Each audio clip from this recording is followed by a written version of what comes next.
אני לא יודעת. אנחנו מיד נגלה. אוי, את מצלמת.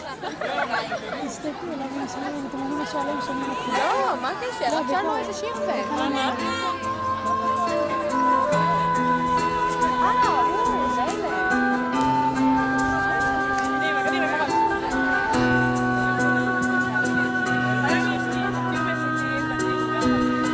בכל מקום שבו אפסע אמצא לי את הדרך שאיתה אוכל לבחור. בסיום יש התחלה שבה בכל כוחי אצליח ואתה אינך באור. לא יודע מי אשם ואיך השמש לא זורחת, לא יודע מי צודק, איך הירח שוב קרוב, ומי יודע את הנפש של אדם בבדידותו, שמשמיים לא נכתב לו שאהבה היא ייעודו.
השמש לא זורחת, לא יודע מי צודק, איך הירח שוב קרוב, ומי יודע את הנפש של אדם בבדידותו, שמשמיים לא נכתב לו שאהבה היא ייעודו.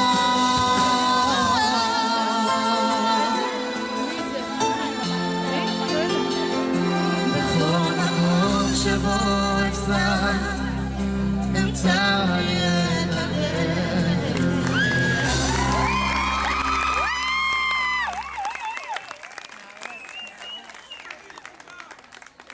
אני מתכבדת להזמין את עוזל, דניס וקורל לשאת ברכה בשם השכבה.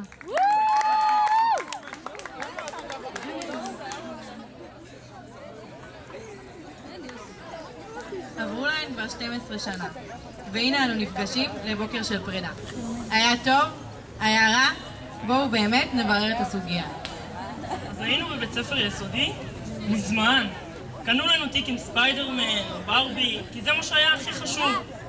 מהר מאוד הבנו שזה לא פשוט, ואולי אפילו קצת קשה.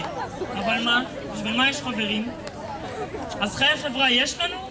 בטח. ואפשר לפתוח דף חדש בחטיבת הביניים? ברור.